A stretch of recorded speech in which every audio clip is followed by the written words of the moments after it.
algunos titulitos, pero no, porque él se los está llevando a Arequipa, va a donar. Tiene 30.000 libros, mi santa madre. No recuerda cuál ha sido el primer libro que se compró en su historia personal, pero asume que debió ser algún título de Julio Werner, ¿no es cierto? O de Salgari. O de Salgari. O de Alejandro Dumas. Alguno de ellos debió ser. Sí. Entonces, la mayoría de sus libros, o todos, se van a Arequipa. Todos. Todos. Se van ya absolutamente está decidido. Todos. Pero ahora voy a ir entregando por pocos. Ya. Y el conjunto, la totalidad de la biblioteca, pues va a Arequipa después que me muera, ¿no? Ya, y si hoy día yo le pidiera un regalo, ya sé que no me lo va a dar, pero no importa, pero me voy a atrever y le diría: Mario, y regálame a un autor que yo de repente no he conocido en profundidad, ¿a qué novelista o qué autor me recomendaría? A ver, ¿has leído, por ejemplo, a Juan Bonilla, el que ha ganado el primer premio de la Bienal? Yo estoy leyendo ahora la novela y la verdad que es muy interesante. La novela que ha ganado no la he leído. Ah, pues es muy interesante novela. Yo creo que es la mejor de las suyas. Y es muy interesante. Es curioso porque es una novela sobre la vida de Mayakovsky, un poeta ruso de la época de la Revolución Rusa, pero se ha informado muy bien y la novela traza una especie de fresco de lo que fueron esos años de locura, de ilusiones desmesuradas, de utopía, también de una extraordinaria seguridad de que la nueva sociedad no iba a venir solamente de manos del marxismo, sino de la poesía, que la poesía iba a ser la gran protagonista del cambio social, del cambio individual. Está maravillosamente bien sintetizada toda esa época. Es una novela me lo que recomienda. No la he terminado todavía, pero hasta ahora estoy realmente enganchado con la historia y la recomendaría sin vacilar. Muy bien, entonces la voy a comprar. Pero en el bloque anterior hablábamos de esas cosas que quizás uno quisiera repetir en la vida, o que de repente, a la luz de los tiempos, de los años transcurridos, uno dice: en verdad fue una locura lo que hice o lo que estuve a punto de hacer. En el Perú siempre hay una pregunta que todos nos hacemos: ¿qué hubiera pasado si Mario Vargas Llosa hubiera sido nuestro presidente en 1990? Cuando usted revisa su... No hay manera de saberlo. No hay manera de saberlo, de todas maneras. Pero digamos, algunas cosas sí estoy seguro que hubieran ocurrido. No hubiéramos tenido la dictadura que tuvimos. No hubiera habido desde el poder ningún tipo de tolerancia con los robos, con los tráficos ilegítimos, ilegales. En ese campo estoy seguro que realmente hubiera hecho lo posible y lo imposible por corregir, digamos, una pésima tradición que tenemos en el Perú. Ahora, si hubiera tenido éxito, espero que sí, creo que teníamos un buen programa, creo que teníamos equipos muy buenos, pero digamos esa experiencia para mí no fue traumática, fue dolorosa. ¿La volvería a repetir? No. ¿De ninguna manera? De ninguna manera. ¿Por qué, Mario? Porque no tengo la aptitud, clarísimamente no tengo la aptitud de un político, no tengo la vocación de un político. Yo me vi un poco empujado a hacer lo que hice, a ser candidato.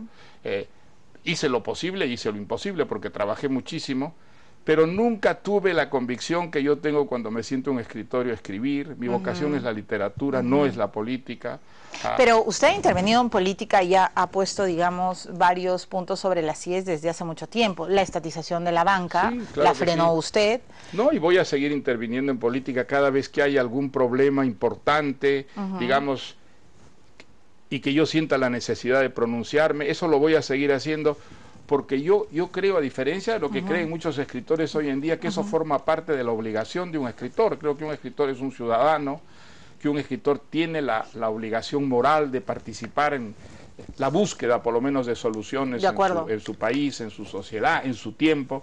Y entonces esas cosas las voy a hacer. Pero una cosa muy distinta ya es digamos, intervenir en la política profesional, activa. Entiendo, nunca más como candidato, no, pero no, siempre como más. una voz que dice lo que pero piensa. Pero siempre opinando y participando en el debate cívico, sí, eso me parece que es indispensable. Yo quiero conocer un poco más su pensamiento actual, porque cuando leía sus declaraciones y cuando veía algunas entrevistas, no terminaba de resolver ciertas inquietudes. Usted es un hombre... Pues vamos a tratar de resolverlas. Gracias, Mario. Usted es un hombre muy... yo no sé cuándo empezó a decir con tanta firmeza las cosas que piensa, lo cual para muchos, imagino, genera anticuerpos. A mí me encanta. Yo prefiero que una persona diga lo que piensa a que lo esconda y luego lo diga detrás de cámaras o detrás de bambalinas y no termines de conocer su pensamiento.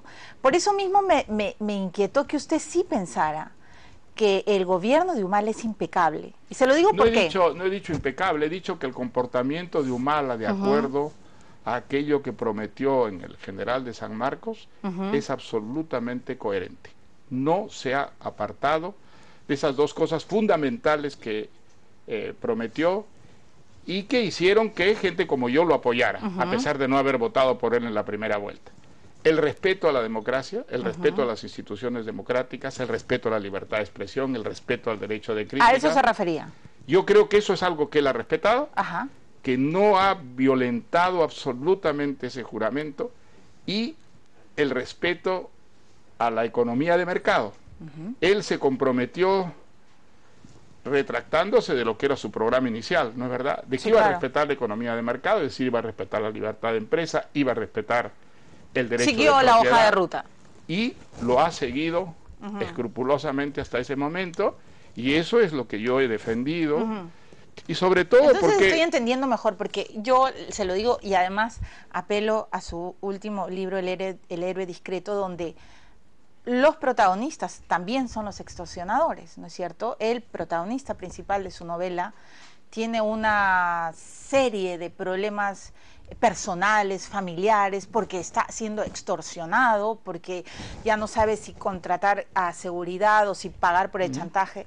Y lamentablemente, Mario, en los últimos años en el Perú estamos viviendo eso. Así es. Y hay sicariato, y yo de verdad no sé a dónde vamos a llegar. Y sí decía, ¿por qué Mario no levanta la voz y por qué no dice esto que nos preocupa a todos? O sea, a mí Humala me parece bien que no se haya alejado de lo que prometió, pero me parece pésimo porque no ha devuelto la seguridad. Y acaba de pasar crímenes espantosos. Acabo de entrevistar a una niña que se llama Fiorella Nolasco, que a su padre lo acaban de matar. Horrenda historia, sí, exacto. Sí, la he seguido. Entonces yo sí quería preguntarle cuál es su pensamiento sobre el momento inseguro que se está viviendo en el Perú. Bueno, yo creo que es un momento sumamente grave y que puede desgraciadamente agravarse todavía más, pero no creo que sea la culpa de Humala, no creo que sea la culpa de Humala. Creo que es injusto pensar que Humala o Alan García antes o Toledo hubieran podido resolver el problema de la seguridad. De acuerdo, en el Perú, él lo ha dicho, acabar que no con el sicariato. Bueno, pero mira, ¿y quién lo va a resolver? ¿Cómo lo vamos a resolver, Mario? Eso tenemos que resolverlo todos los peruanos y partir además de un supuesto que es desgarrador, doloroso, que eso no tiene una solución inmediata, que eso desgraciadamente es un fenómeno que tiene que ver con el narcotráfico, que creo que es la fuente primordial, no solo en el Perú, sino en América Latina, de lo que es la violencia, y de un tipo de política que, por desgracia, es una política muy ineficiente. En el campo de la seguridad tenemos unas políticas que son muy ineficientes y las tenemos básicamente porque somos un país subdesarrollado, a pesar de que yo creo que el Perú está progresando, que el Perú está avanzando. Creo que hay más razones para el optimismo que para el pesimismo, pero partiendo de la, digamos, realidad, que es que somos un país muy subdesarrollado, es decir, que tenemos un poder judicial que es muy ineficiente, que tenemos un poder policial que también es muy ineficiente, y que hay unas complicidades que permiten la impunidad, que desgraciadamente es lo que genera cada vez más violencia. Sí, esa es una realidad, desde luego, pero es una realidad que no tiene una solución inmediata, y no creo que sea ¿usted no augura única. que Humala pueda llegar a solucionar al final de su mandato? No, yo creo que no. Yo creo que sería una ingenuidad creer que eso, ni Humala, ni ningún presidente. Creo que es un problema que se puede, digamos, encaminar en determinada dirección para que disminuya y disminuya, sí, Yo creo que, por ejemplo, las drogas, que es, creo, la fuente principal, podríamos actuar con más claro, pero ahora... realismo, ¿no es cierto?, del que hemos llevado hasta este momento.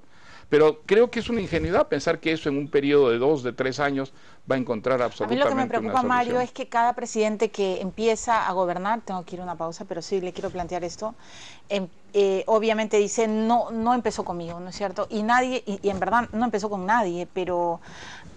hasta pero está ahí, pues, está claro. allí. Y usted es un hombre de tomar ejecuciones y lo ha demostrado siempre en su vida, ¿no? O sea, de hacer... De buscar el hacer. Entonces sí me preocupa de que bajo esa excusa política, porque todos los ministros del Interior, ya no sé cuántos ministros del Interior vamos a tener, Mario. Entonces dicen, sí, pero esto no es el problema, y se van un poco más al inicio de la República. Y entonces, ¿qué hacemos? Mientras tanto que... No, el problema no es teórico, el problema es práctico y hay que actuar, y desde luego hay que seguir atacando la delincuencia y el sicariato con mucha energía y denunciando todo lo que es tolerancia, complicidad, ¿no es verdad?, con esa violencia, sin ninguna duda, y criticar a las autoridades que no cumplen su función como deben hacerlo, por supuesto, pero... aun cuando todo eso ocurra como debe ocurrir, no vamos a resolver el problema de la violencia en un plazo relativamente corto. No nos engañemos, esa es una realidad de nuestro tiempo, y creo que debemos aceptar la realidad tal como es, aunque tratemos desde luego de mejorarla. Claro, ¿no? hay que aceptarla para combatirla, ¿no? Sí, exactamente. Vamos a la pausa. Al regresar voy a hablar, por supuesto, de sus relaciones. Yo creo que Mario es verdaderamente el concepto